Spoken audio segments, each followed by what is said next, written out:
Friends, आप लोग कैसे हैं? I hope you are well. I am Ashi and today I am discuss with you the basic principles of accounting. जिन principles क्या होते हैं? प्रिंसिपल्स होते हैं एक जगह पे रूल्स, ठीक है, जिनको हम फॉलो करते हैं in day to day life. Okay, जब हम इनको डे टू डे लाइफ में फॉलो करते हैं तो ये एक दिन क्या बन जाती है? हमारी हैबिट्स बन जाती है। और जब ये हैबिट्स बन जाती है तो ये हमें इतना इजी हो जाता है करने में कि हम पहले नहीं सोचते थे कि इतना इजी होगा, लेकिन बाद में हम उस पे उसके बारे में क्या सोचते हैं कि ये इतना इजी था, हमें तो पता ही नहीं था। तो रूल्स और रेगुलेशंस जो बनाए जाते हैं वो इसलिए बनाए जाते हैं ताकि वो हैबिट बन जाए। और हैबिट हमारी अच्छी भी होती है, बुरी भी होती है। अगर हम अच्छी हैबिट्स ले आते हैं तो उससे क्या होता है कि वो हमारे पर्सनल ग्रोथ में हेल्प करती है। तो ऐसे ही अगर हम अकाउंटिंग करना चाहते हैं तो उसके हमें बेसिक रूल्स और रेगुलेशंस का पता होना चाहिए। जैसे ही अगर हम किसी स्कूल में जाते हैं तो जैसे ही स्कूल में एंटर होते हैं तो हम जाते हैं प्रिंसिपल के पास। प्रिंसिपल बोलता है कि पहले हम इसका एप्टीट्यूड टेस्ट लेंगे कि भाई बच्चे को नॉलेज कितनी है। तो वो बच्चे को नॉलेज लेने के बाद अगर बच्चा उसमें पास हो जाता है तो बच्चे को यूनिफॉर्म, स्कूल फीस अगर पेरेंट्स कर देते हैं तो बच्चे को नेक्स्ट डे आने के लिए बोल दिया जाता है। तो जब वो बच्चा आता है तो सुबह क्या होता है? वो प्रेयर में खड़ा होता है, राइट? जब वो प्रेयर में खड़ा होता है तो क्या उसकी वो पहले हैबिट थी? नहीं थी ना, वो बनवाई गई है ना, वो स्कूल का रूल है ना कि प्रेयर तो होगी होगी।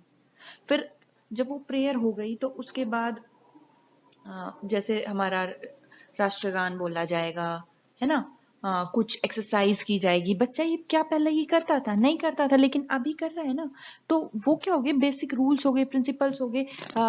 टीचर बेसिकली करना क्या चाहती? टीचर वहां पे गुड हैबिट जनरेट करना चाहता है, एक बेसफुल, है ना, बेसफुल जनरेट करना चाहता है ताकि बच्चा अच्छी बातें सीखे, अच्छी चीजों को लेके आगे ग्रोथ करे, है ना। तो ऐसे ही हमारी अकाउंटिंग है। अकाउंटिंग में जब हम बेस पर जाते हैं तो जब हम उसका बेस समझ जाएंगे तो हम अपने अकाउंट्स को बेटर प्रेजेंट कर पाएंगे।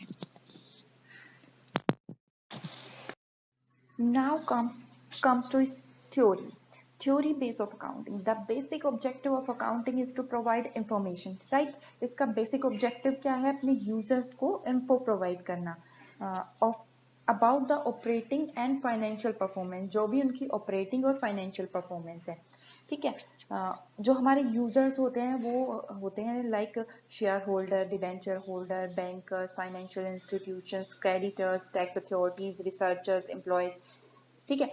Thus it help them in taking useful decision.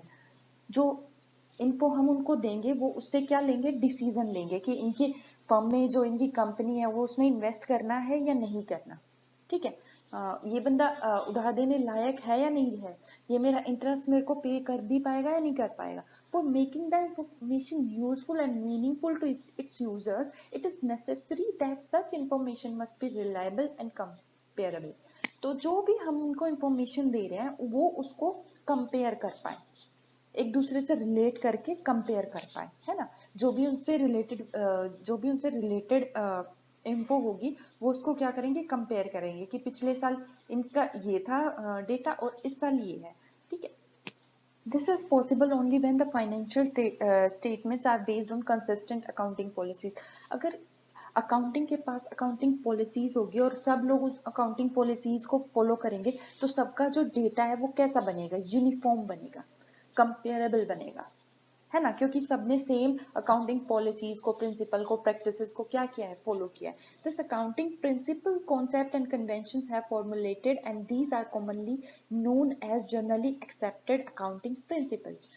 तो ये क्या बोल रहा है कि ये जो भी हमने रूल्स बनाए, रेगुलेशंस बनाए, प्रिंसिपल्स बनाए हैं, इनको हम कॉमनली बोलते क्या है? हम बोलते हैं जनरली एक्सेप्टेड अकाउंटिंग प्रिंसिपल, कि ये जो प्रिंसिपल है वो जनरली एक्सेप्टेड है, ठीक है। ये तो अकाउंटिंग में होते ही होते हैं। आते हैं दोस्तों इसके जनरली एक्सेप्टेड अकाउंटिंग प्रिंसिपल के मीनिंग पे। गैप रेफर्स टू रूल्स और guidelines adopted for recording of business transactions. ये किस लिए अडॉप्ट किए जाते हैं? ताकि हम अपने बिजनेस ट्रांजैक्शंस को क्या कर पाए? रिकॉर्ड कर पाए। So as to bring uniformity. तो हम इससे क्या लेके आ सकते हैं uniformity in the preparation and presentation of financial statements. जो भी हमारी फाइनेंशियल स्टेटमेंट है उसको हम बेटर वे से प्रिपेयर भी कर पाएंगे और प्रेजेंट भी कर पाएंगे दूसरों के सामने। These principle are basis on ethics, so they are value based principles. जो ये एथिक्स क्या होती है, एक होता है मोरल, एक होता है एथिक्स। जो हमारे अकाउंटिंग एथिक्स होते हैं ना, these principles are based on ethics, so they are value based principle and recognized all over the world। जो ये हमारा गैप है ये all over the world accepted किया जा चुका है कि जो ये हमने प्रिंसिपल्स बनाए हैं ना ये अकाउंटिंग के बेस है, और बेस है तो इनको सबने एक्सेप्ट किया है। ठीक है, अब आते हैं इसके नेचर पे। It is not static. इसका मतलब क्या है, ये इसका मतलब है दोस्तों, the accounting principles have been developed over a long period of time on the basis of past experience, customs, statement of professional bodies and regulation of government authorities। ठीक है, ये जो हमारे गैप, ये जो प्रिंसिपल्स बनाए हैं ये कैसे बनाए, पास्ट एक्सपीरियंस से। ये कोई साइंस नहीं है, लेकिन ये लोगों ने बनाया है, और लोगों ने कैसे बनाया, अपने पास्ट एक्सपीरियंस से बनाया है। जो अकाउंटिंग का है वो कस्टम देखा है कि ये कैसे काम कर रहा है। ठीक है, और फिर जो हमारी अकाउंटिंग प्रोफेशनल बॉडीज होती हैं उन्होंने इनकी स्टडी की है, और जो हमारी गवर्नमेंट की रेगुलेटरीज हैं उन्होंने भी इसको फॉलो करने के लिए कुछ गाइडलाइंस दी है।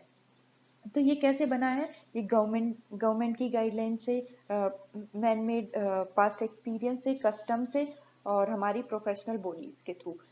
तो ये क्या है, स्टैटिक नहीं है, इसमें पर्सनल बायनेस आ सकती है कहीं ना कहीं जाके। जैसे हमारे बहुत सारे मेथड्स होते हैं, इन्वेंट्री को लेके, डेप्रिसिएशन को, गुडविल कैलकुलेट करने के बहुत सारे मेथड्स होते हैं। तो कोई किसी मेथड को फॉलो करता है, कोई किसी मेथड को। अब मैं एग्जांपल ले लेती हूँ, जैसे डेप्रिसिएशन या फिर कोई एसेट है तो हम उस पर डेप्रिसिएशन लगाएंगे। डेप्रिसिएशन लगाने के लिए हमें उसकी यूजफुल लाइफ चाहिए। तो यूजफुल लाइफ को हम क्या करेंगे, अज्यूम करेंगे, है ना। तो अज्यूम करेंगे तो वहां पे क्या आ जाएगी, हमारी पर्सनल बायसनेस आ जाएगी। जहां पर्सनल बायसनेस आ गई तो ये क्या हो गए, मैन मेड हो गए, और ये क्या नहीं हुए, स्टैटिक नहीं हुए। Static in the sense these accounting principles are not static in nature and are consistently influenced by the changes in legal, social, economic environment and as per need of the user of accounting information। कि ये जो हम ना इनमें changes करते रहते हैं according to environment।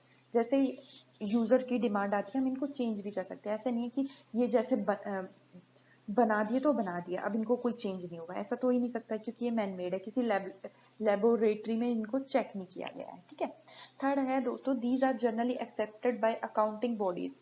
मैंने क्या बोला, जो इनको किसने बनाया, हमारी अकाउंटिंग बॉडीज ने, गवर्नमेंट रेगुलेटरीज ने। जो हमारी अकाउंटिंग बॉडी है वो है ICAI। ठीक है, उन्होंने इसको किस बेस पे एक्सेप्ट करा है, इसके ऑब्जेक्टिविटी बेस पे एक्सेप्ट किया है। जैसे बोलता है the accounting information is objective if it is supported by documentary. ठीक है, अगर ये किसी डॉक्यूमेंट ने सपोर्ट किया है तो ये क्या हो गया, तो हम इसकी क्या कर पाएंगे, एंट्री कर पाएंगे। जब हम इसकी एंट्री कर पाएंगे, इसको ट्रांजैक्शन मान पाएंगे, तो हम इससे कुछ डिसीजन ले पाएंगे और अपने अकाउंट्स में रिकॉर्ड कर पाएंगे। सेकंड बोलता है दोस्तों ये relevance. The accounting information is relevant only when it is useful to various and user. वो जो इंफॉर्मेशन है, वो जो मटेरियल फैक्ट है, वो उसका रिलेवेंस तब है जब वो हमारे यूजर्स को कोई रिलेवेंट इंफॉर्मेशन देता है, उससे वो अफेक्ट होके कुछ डिसीजन ले सकते हैं। थर्ड है दोस्तों feasibility. The accounting principle are feasible keeping in a view the complexity and cost involved in its application by the accounting professionals। ठीक है, now come to its types principles की types कितने हैं। वैसे तो हमारे accounting concept और assumptions and principles ये दो ही है, लेकिन इन दोनों को ही different parts में बांटा गया है। तो हम बोल सकते हैं accounting concept and assumptions is the first part and accounting principle is the second part। तो सबसे पहले आते हैं दोस्तों अकाउंटिंग कॉन्सेप्ट पे। इसमें कुछ अजम्पशंस हैं, जो हम अजम्पशंस होता है मानना, अज्यूम करना, मान लेना। अच्छा चलो, सबसे पहले आता है इसमें going concern. Going concern means क्या है, जो बिजनेस हमने जो स्टार्ट किया है वो हम इसलिए तो स्टार्ट नहीं कर रहे ना कि कल हम बंद कर देंगे या 2 महीने बाद बंद कर देंगे या 1 साल बाद बंद कर देंगे या 2 साल बाद बंद कर देंगे। हम क्या, हमने बिजनेस में अगर पैसे लगाए तो ये सोचकर तो नहीं लगाए ना कि 1 साल बाद चला तो चला, नहीं तो बंद कर देंगे। हम इसलिए तो नहीं करते ना, हम इसलिए चाहते हैं, हम तो ये चाहते हैं कि इसमें ग्रोथ हो, मैक्सिमम से मैक्सिमम ज्यादा ग्रोथ हो और हम पता नहीं कितने लोगों से आगे निकल जाए इस रेस में, है ना। तो ये ना अज्यूम, जो हमारा अकाउंटिंग प्रिंसिपल है ना, ये अज्यूम करके चलता है कि जो एक बिजनेस है ना उसकी जो लाइफ है ना वो एक लॉन्ग पीरियड लाइफ है, ना कि short period. Business will continue its operation for a long period of time. तो अपने जो बिजनेस अपने ऑपरेशंस को कब तक कंटिन्यू करेगा, एक लॉन्ग पीरियड। और वो लॉन्ग पीरियड जो क्या होता है, इनफाइनाइट होता है, जिसको हम कैलकुलेट नहीं कर सकते। ठीक है, बिजनेस तो इसीलिए खोला गया है ना, हम पैसे इसलिए तो लगा रहे हैं, हम पैसे इसलिए तो नहीं लगा रहे कल जाके बंद कर देंगे, लॉस लॉस हो गया तो बंद कर देंगे, इसलिए तो नहीं कर रहे ना। हम उसमें ग्रोथ चाहते हैं, उसमें डेवलपमेंट चाहते हैं, है ना। सेकंड पॉइंट आता है दोस्तों कंसिस्टेंसी। कंसिस्टेंसी क्या होता है, लगातार। लगातार में क्या आ सकता है, हम लगातार गोइंग कंसर्न फॉलो करेंगे, नहीं। लगातार का मतलब होता है कि जो हमारे बिजनेस की जो लाइफ होती है वो इनफाइनाइट होती है, और जब वो इनफाइनाइट होती है तो उसमें कुछ ना कुछ चीज़ ना रिपीट करनी पड़ती है। रिपीट करने का मतलब है चीज़ों को कंपेयर करने के लिए, रिलेवेंट बनाने के लिए उसको क्या करना पड़ता है, उसमें कंसिस्टेंसी लानी पड़ती है, ताकि हम जब चीज़ों को हम एक तरह से कैलकुलेट करेंगे तो हम उनको क्या कर पाएंगे, कंपेयर कर पाएंगे, ठीक है, बेटर वे से। These comparisons are feasible only when the accounting policies and practices followed by the firm are uniform and these are followed consistently over a period of time। तो दोस्तों इसमें ये यही बोल रहा है कि जो हम कंपैरिजन कर रहे हैं वो feasible तब होगा जब हम अकाउंटिंग पॉलिसीज और प्रैक्टिस को फॉलोड करेंगे यूनिफॉर्म बेसिस पे। 1 साल के बाद दूसरे साल वही मेथड्स यूज कर लिए, वही प्रिंसिपल्स यूज कर लिए, ठीक है। And these are followed consistently over a period of time. तो हम उसको कम से ऐसा नहीं है कि हम इन पॉलिसीज को अपनी ज़रूरत के अकॉर्डिंग चेंज नहीं कर सकते, हम चेंज भी कर सकते हैं, लेकिन उसके लिए 3 कंडीशंस है। पहले तो हम अपनी अकाउंट्स को ना बेटर वे से प्रेजेंट कर पाए। अगर ऐसा कोई मेथड है, ऐसा कोई प्रिंसिपल है जिसकी वजह से हम अपने अकाउंट्स को बेटर वे से प्रेजेंट कर सकते हैं, तो हम अपना मेथड को जो है वो चेंज भी कर सकते हैं। फिर आपको लगता है गवर्नमेंट ने ऐसे कोई रेगुलेशन लेके आ गए हैं कि भाई अब तो आपको अकाउंटिंग में चेंज करना ही पड़ेगा, ये 2 ही वे हैं जिनसे आप इनको चेंज कर सकते हो, इस कंसिस्टेंसी के रूल को छोड़ सकते हो, ठीक है। अदरवाइज आपको पीरियड टू पीरियड इनको कंसिस्टेंटली फॉलो करना ही पड़ेगा। थर्ड पॉइंट है दोस्तों इसमें अक्रूवल। हम जो अपने अकाउंट्स बनाते हैं ना वो 2 बेसिस पे बना सकते हैं, कैश बेस पे और अक्रूवल बेस पे। अक्रूवल बेस पे मतलब क्रेडिट बेस पे। और इसमें क्या होता है, revenue and expenses are recognised in the period of their occurrence rather than they are received और पेड। हम उनको तब रिकॉर्ड नहीं कर रहे हैं अपने अकाउंट्स में जब वो हमको पैसे मिल रहे हैं या पैसे हम दे रहे हैं, हम उनको तब रिकॉर्ड कर रहे हैं जब उनका ऑब्लिगेशन, उनकी अकरेंस, उनका रियलाइजेशन हमें पता चल गया है। जैसे सेल्स है, रेवेन्यू है, हम रेवेन्यू कब रिकॉर्ड करेंगे, हम रेवेन्यू तब रिकॉर्ड करेंगे जब हमारा लाइबिलिटी टू रिसीव या जो कस्टमर का है वो कस्टमर की लाइबिलिटी बन जाती है कि अब तो इस बंदे को पैसे देने पड़ेंगे, कि यहाँ पे रेवेन्यू जनरेट हो गया है, ठीक है। ऐसे एक्सपेंसेस, एक्सपेंसेस को जब भी जैसे हमने किसी को सैलरी पे करनी है, हर महीने पे करनी है, तो उसका with in 12 months, with in a period, बोल रहे हैं ना रिकॉग्नाइज इन अ पीरियड, तो विद इन 12 मंथ्स जो भी उसका ऑब्लिगेशन है वो तो खड़ा ही है ना, हम उसको रिकॉर्ड करेंगे, चाहे हमने उसको सैलरी पे की है या नहीं की, लेकिन वो ऑब्लिगेशन तो बन गया है ना उसका, उसको पे करना, तो वो हम उसको रिकॉर्ड कर लेंगे। तो ये है दोस्तों अक्रूवल। मैं इसको आपको एक बार इंग्लिश में डिफाइन कर देती हूँ। As per the accrual assumptions, revenue and expenses are recognized in the period of their occurrence rather than when they received or paid. Thus, revenue is recorded when sales are made or services are rendered, not when cash is received. तो revenue हमने कब record किया, जब sales हमने कर दी, sales मतलब हमने ownership transfer कर दी। Similarly expenses are recorded in the accounting year in which they have occurred. हम उस अकाउंटिंग पीरियड में अकाउंटिंग रिकॉर्ड्स करेंगे जब वो अकर्ड हुए हैं। Even though cash is paid in in पता नहीं ये क्या लिखा है, I can't identify it. Even though cash is paid in another accounting period, जैसे मैं बोलती हूँ कि मैंने कैश मेरे एक्सपेंसेस तो कब के थे, फेब्रुअरी के थे, और मैंने पे कब किया है उनको, जून में, तो ये अकाउंटिंग पीरियड जो है वो डिफरेंस हो गया। मान लो वो मैंने 19-20 वाला 19-20 वाला फेब आ रहा है, ये 20-21 वाला जून आ रहा है, तो ये दो अकाउंटिंग पीरियड्स हो गए हमारे। तो हम इसके अकाउंटिंग एंट्री किस में करेंगे, हम अकाउंटिंग एंट्री फैब में करेंगे, क्योंकि ये उस टाइम एक्वर्ड हो गया था, हमारा ऑब्लिगेशन हो गया था कि हमको ये पे करना है। ठीक है, अब आते हैं दोस्तों अकाउंटिंग प्रिंसिपल्स पे, इसके सेकंड पार्ट पे। इसमें आता है सबसे पहले बिजनेस एंटिटी, जो इसमें बोलता है कि जो हमारा ओनर और जो हमारा बिजनेस है वो दोनों सेपरेट एंटिटी है, उनकी खुद की अलग आइडेंटिटी है। जो हमारा बिजनेस है उसकी खुद की अलग आइडेंटिटी है, वो उसके ओनर को डिफाइन नहीं कर रही है। तो इसमें क्या बोलता है, according to the business entity principle, business is considered a separate entity distinct from its owner. The extent of his capital is considered as liability of the firm, similar to borrowing from outsider. Thus, separate set of books account is kept and maintained for recording business transactions. Transactions are to be recorded from the point of view of the business entity, not from the point of view of the proprietors. जो हम proprietors के खर्चे हैं ना, वो उसको ना हम अपने बुक्स ऑफ अकाउंट में बिजनेस के रिकॉर्ड्स में मेंटेन नहीं करेंगे। जो ओनर का जो खर्चा है उसको ड्राइंग मानकर हम उसको उसकी कैपिटल में से माइनस कर देंगे। ठीक है, फिर आते हैं दोस्तों मनी मेजरमेंट प्रिंसिपल्स। इसमें क्या होता है, according to this principle only those transactions are recorded in the books of account which can be measured in money. हम सिर्फ उन्हीं ट्रांजेक्शंस को रिकॉर्ड कर पाएंगे जो मनी की टर्म्स में देखी जा सकती हैं इन द सेंस कि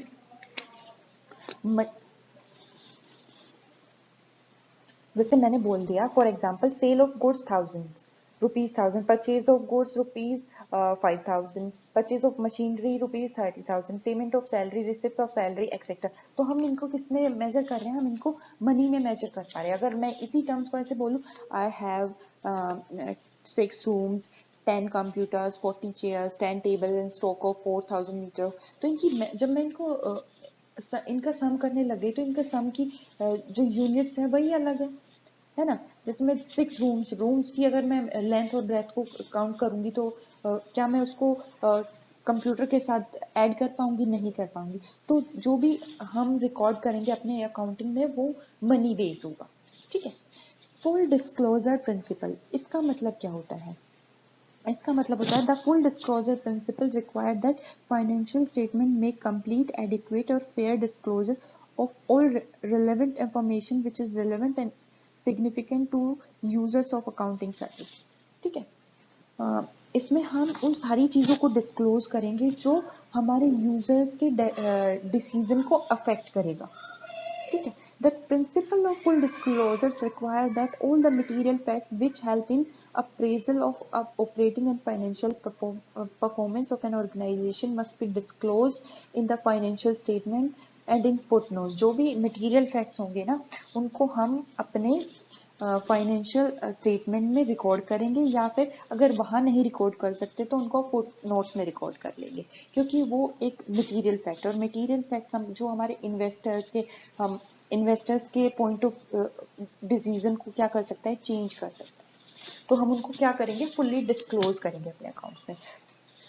फोर्थ आते हैं अकाउंटिंग पीरियड प्रिंसिपल। इसमें क्या होता है, एज अ गोइंग कंसर्न जो हमारे बिजनेस की लाइफ है वो इनफाइनाइट है।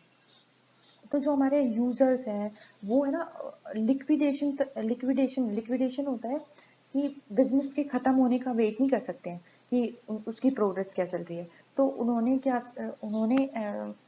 तो हमारे बिजनेस ने क्या सोचा कि हम अकाउंटिंग रिकॉर्ड बनाएंगे, एक अकाउंटिंग पीरियड रखेंगे, उसमें अपने यूजर्स को ना अपने बिजनेस से रिलेटेड जो है वो सारी जानकारी देते रहेंगे ताकि वो डिसीजन ले पाए। तो इसी को मद्देनजर रखते हुए जो हमारा कंपनीज एक्ट 2013 है और इनकम टैक्स एक्ट है, उसने ये मैंडेटरी कर दिया है कि हमें जो अपनी फाइनेंशियल स्टेटमेंट है वो एनुअली बनानी ही बनानी है ना, क्योंकि उसी के बेस पर हम अपनी टैक्स लाइबिलिटी जो है वो कंप्यूट कर सकते हैं। फिर आते हैं दोस्तों materiality principle. Materiality principle, an item should be regarded as material if there is a reason to believe that knowledge of it would influence the decision of the investors. इसमें क्या बोल रहे हैं दोस्तों, the principle of materiality require the accounting of material facts. हम उन सभी material facts की अकाउंटिंग करेंगे, ठीक है, जो हमारे इन्वेस्टर्स के डिसीजन को क्या करेंगे, इन्फ्लुएंस करेंगे, ठीक है। फिर आता है दोस्तों प्रूडेंस और कंजर्वेटिज्म प्रिंसिपल। इसमें क्या होता है, according to principle of conservatism, if the management anticipate loss, provisions should be made for loss, but if it anticipate profit it should not be recorded in the books of account unless or until it is realized। तो ये क्या बोल रहा है, अगर हमें लगता है कि आगे चलकर हमें ये हानि, ये लॉस हो सकता है, जैसे हमारे ऊपर ना कोई कोर्ट केस चल रहा है, कोई कोर्ट केस चल रहा है, तो हमें लग रहा है कि हम उसको हार जाएंगे, तो हम उसके लिए क्या बना लेंगे, प्रोविजन बना लेंगे कि हम उसके लिए पहले से ही पैसा जोड़ना ना शुरू कर देंगे। तो अगर ऐसे ही अगर हम कोई एंटिसिपेट कर पा रहे हैं अपने प्रॉफिट को, तो हम उसको बुक्स में रिकॉर्ड नहीं कर सकते जब तक कि वो रियलाइज ना हो जाए। ये एक तरह से पर्सनल बायसनेस है, बट ये एक तरह से इफेक्टिव भी है। मैं बोल सकती, it will amount to reduction of share capital which is against the provision of law. This principle is used in the following circumstances. तो जो ये कंजर्वेटिज्म का प्रिंसिपल है, ये कहाँ कहाँ यूज हो सकता है।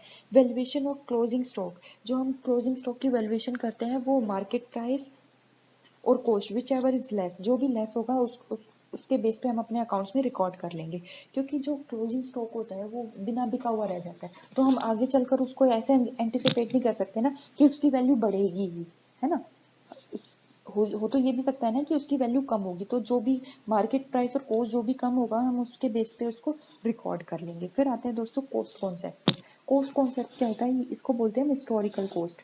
जिस भी एसेट को हमने जिस भी अमाउंट पे परचेज किया है ना, हम उस अमाउंट पे अपने बुक्स ऑफ अकाउंट में उसको रिकॉर्ड कर लेंगे। उसके परचेज प्राइस में उसकी इंस्टॉलेशन कॉस्ट, उसकी ट्रांसपोर्टेशन कॉस्ट, उसका इंश्योरेंस इंक्लूड होता है। For example, a machinery is purchased at a cost of rupees 40 lakh, जिसमें 20,000 paid as a transportation and 10,000 as installation. जो उसकी टोटल कॉस्ट हो गई वो क्या होगी, 40,30,000 रुपीज। दस purchase price of the asset actually paid form the basis for the accounting for the asset. जब हम उसकी अकाउंटिंग कर रहे होंगे तो वो हम उसको किस अमाउंट से रिकॉर्ड करेंगे, 40,30,000 रुपीज की अमाउंट पे, ठीक है। ये जो अमाउंट हमें कहाँ से मिला होगा, ये हमें इनवॉइस से मिला होगा। जो इनवॉइस है वो हम एज अ एविडेंस सालों साल संभाल के रख सकते हैं। लेकिन अगर इसको अगर हम नहीं फॉलो करें, हम मार्केट प्राइस को फॉलो करें कि आज हमारे मार्केट में उस एसेट की वैल्यू क्या चल रही है, अगर हम उसको फॉलो करेंगे तो क्या वो हमें वो एविडेंस, वो इनवॉइस दे पाएगा जो हमें cost concept, historical cost concept ने दिया था, नहीं दे पाएगा, क्योंकि हमने एसेट्स को परचेज नहीं किया है। यहाँ पे सिर्फ हम एसेट की मार्केट वैल्यू क्या कर रहे हैं, इवेल्युएट कर रहे हैं। और जो मार्केट प्राइस होता है वो पर्सन टू पर्सन जो है वो चेंज होता रहता है। जैसे अगर मैं एग्जांपल दूं कि मैंने खरीदी एक छोटे बच्चे के लिए साइकिल खरीदी। जब मैंने छोटे बच्चे के लिए साइकिल खरीदी तो कोई जो डीलर है वो कोई 2,000 बोल रहा है, कोई 3,000, कोई 3,500, कोई 1,800। तो person to person market price क्या हो सकता है, चेंज हो सकता है कि ये हमें कोई एविडेंस नहीं दे रहा। और जब ये कोई हमें एविडेंस नहीं दे रहा तो हम इसको रिकॉर्ड नहीं कर पाएंगे। फिर आता है दोस्तों मैचिंग कॉन्सेप्ट। ये कॉन्सेप्ट क्या बोलता है, according to this concept expenses and revenues must belong to same accounting period to determine the correct profit and loss।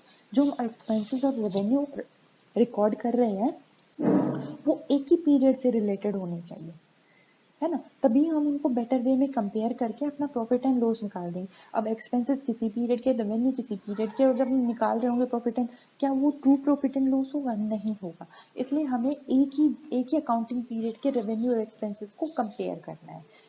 फिर आता है दोस्तों ड्यूअल एस्पेक्ट। इसमें क्या बोलता है कि जब हम कोई भी ट्रांजेक्शन्स को रिकॉर्ड कर रहे होते हैं तो उस ट्रांजेक्शन्स को रिकॉर्ड करने के दो एस्पेक्ट होते हैं। एक होता है एक को हम डेबिट करेंगे और दूसरे को हम क्रेडिट करेंगे। जैसे मैं एग्जांपल ले लेती हूँ कि हमारा जो ओनर है उसने वो अपने बिजनेस में क्या लेके आया है, 1 लाख रुपए कैश लेके आया है। तो एक तरह से तो वो इन्वेस्टमेंट हो गई, दूसरी तरह से वो हमारे बिजनेस के लिए लाइबिलिटी हो गई। ठीक है, हमारे बिजनेस के लिए तो वो लाइबिलिटी होगी, हमारे लिए वो इन्वेस्टमेंट हो गई। और हमारे बिजनेस में एक तरह से तो कैश आ रहा है और दूसरी तरफ हमारी लाइबिलिटी क्रिएट हो रही है, तो 2 जगह इफेक्ट हो गई ना। तो एक हमारा क्या हो जाएगा, डेबिट हो जाएगा, एक हमारा क्रेडिट हो जाएगा। फिर आता है दोस्तों revenue recognition concept. According to this, revenue is considered as realized when transactions have been takes place and obligation to receive payment has been established. इसमें क्या बोल रहा है कि हम रेवेन्यू को तब रिकॉर्ड करेंगे जब हमारा ऑब्लिगेशन खड़ा हो जाएगा कि भैया तुमको हमें पेमेंट करनी है ना। हम कस्टमर से बोल सकते हैं ये चीज कि आपको हमें पेमेंट करनी है, हमने उसको ओनर जो प्रोडक्ट है उसकी ओनरशिप क्या है ट्रांसफर कर दिया। फिर आता है दोस्तों वेरीफिएबल ऑब्जेक्टिव कॉन्सेप्ट। इसमें क्या होता है कि जब तक हम किसी चीज को क्रॉस चेक नहीं कर सकते ना, या किसी चीज के हमारे पास एविडेंस नहीं है, तो हम उस चीज को रिकॉर्ड नहीं कर सकते। मैंने वर्बली बोल दिया कि मेरे पास तो एक लैपटॉप है, तो जब तक मेरे पास उसका इनवॉइस नहीं होगा तब तक मैं उस चीज को ना प्रूफ नहीं कर पाऊंगी, और जब तक मैं प्रूफ नहीं कर पाऊंगी ना, जब तक मैं उसको अपने अकाउंट्स में रिकॉर्ड नहीं कर पाऊंगी। तो ये जो कॉन्सेप्ट है वो यही चीज बोलता है, that transactions are feasible only when each transaction is supported by documentary evidence और वाउचर। तो हमारे पास कुछ ना कुछ डॉक्यूमेंट्री एविडेंस होना चाहिए अपनी बात को साबित करने के लिए। ठीक है, तो ये है दोस्तों इसके बेसिक अकाउंटिंग प्रिंसिपल जिन पर चलकर हम अपने अकाउंट्स में रिकॉर्डिंग करते हैं। ठीक है, अब आप देखिए आपने इतने सारे कॉन्सेप्ट, कोई भी आपको गलत लगा? नहीं लगा ना, क्योंकि सारे जनरली एक्सेप्टेड है कि ये तो होने ही होने चाहिए, इनके बिना तो हम आगे चल ही नहीं सकते। तो आपको लग रहा है ना कि हाँ ये इतने इजी है, समझ पा रहे हैं, है ना, एक दूसरे से अलग कर पा रहे हैं। तो ये है आज का हमारा topic and now it's finish. Next जो क्लास हम उसमें डिस्कस करेंगे accounting standard and IFRS standards को। थैंक यू दोस्तों for watching my video. I hope आपको वीडियो अच्छा लगा। अगर आपको अच्छा लगा तो प्लीज लाइक कीजिए, सब्सक्राइब कीजिए और शेयर कीजिए। So take care guys, bye bye.